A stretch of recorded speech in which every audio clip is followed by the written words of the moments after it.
প্রিয় আপুরা আমার, জানেন তো যতদিন মা বেঁচে আছে ততদিনই আপনার আদর। মা ছাড়া কেউই আপনার খবর নেবে না। আপনি কেমন আছেন, কিভাবে আছেন, কিছু খেলেন কি না, এই খবর শুধু মাই নেবে। খুঁজে খুঁজে আপনার পছন্দের খাবারগুলো খাওয়ানোর জন্য যে মরিয়া হয়ে থাকে সে আপনার একমাত্র মাই।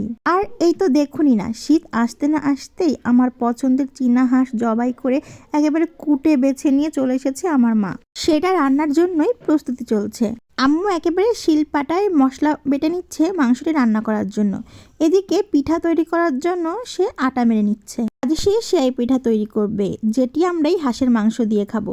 শীতের সময় সেয়াই পিঠার হাঁসের মাংসর কোনো তুলনাই নাই, আর আমারও ভীষণ পছন্দের। তাই তো সকাল সকালে আমার আম্মু হাঁসের মাংস চাইলের গুঁড়া নিয়ে হাজির, সঙ্গে আরো কত কি। শুধুমাত্র মেয়েকে তার পছন্দের খাবারটি খাওয়ানোর জন্যই তার এত চেষ্টা।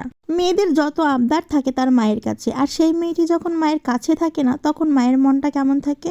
সবসময় মায়ের মনটা ছটপট করে আর ভাবে কি করলে তার মেয়েটা একটু আনন্দ পাবে।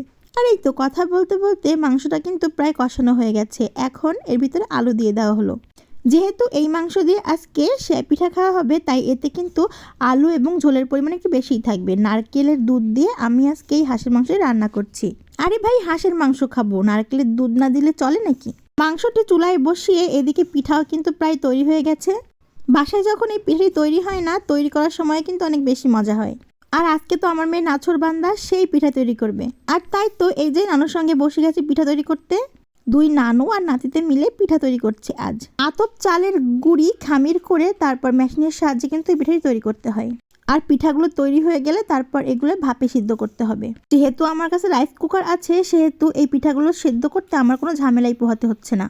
আগে থেকেই রাইস কুকারে পানি গরম করে নিয়েছিলাম, আর এখন এর ওপরে পিঠাগুলো দিয়ে ঢাকা দিয়ে তারপর ভাপে সিদ্ধ করে নেব। পিঠাগুলো সিদ্ধ হতে খুব বেশি সময় লাগবে না, 10 মিনিটের ভেতরে পিঠাগুলো কিন্তু সিদ্ধ হয়ে যাবে।